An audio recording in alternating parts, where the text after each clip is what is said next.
किसे कहते हैं? वर्णों के सार्थक समूह को शब्द कहते हैं, या वर्णों के सार्थक समूह जिसका कोई निश्चित अर्थ निकलता हो तो उसे शब्द कहते हैं। शब्द के दो भेद होते हैं, एक सार्थक और दूसरा निरर्थक। तो निरर्थक का कोई अंग नहीं लिया गया है, कोई माना नहीं गया है अंग, और सार्थक के बहुत से अंग माने गए हैं।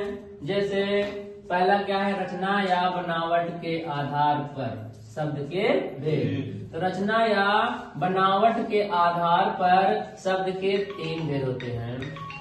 दूसरा, पहला क्या है? रूढ़ है, दूसरा यौगिक के शब्द है, तीसरा योग रूढ़ शब्द है। और फिर दूसरा क्या है? रूप या प्रयोग के आधार पर शब्द के भेद। रूप या प्रयोग के आधार पर शब्द के भेद 2 होते हैं। पहला क्या है? विकारी शब्द। पहला विकारी शब्द, दूसरा अविकारी। दूसरा क्या है? अविकारी। इसी का नाम क्या है? अपरिवर्तनशील।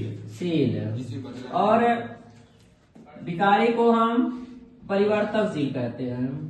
विकारी को परिवर्तनशील कहते हैं। अब फिर तीसरा आया है। तीसरा उत्पत्ति के आधार पर। उत्पत्ति के आधार पर शब्द के भेद। उत्पत्ति के आधार पर शब्द के भेद कितने होते हैं? 4। पहला देशज, देशज शब्द। दूसरा विदेशज शब्द। तीसरा तद्भव शब्द। तद्भव शब्द।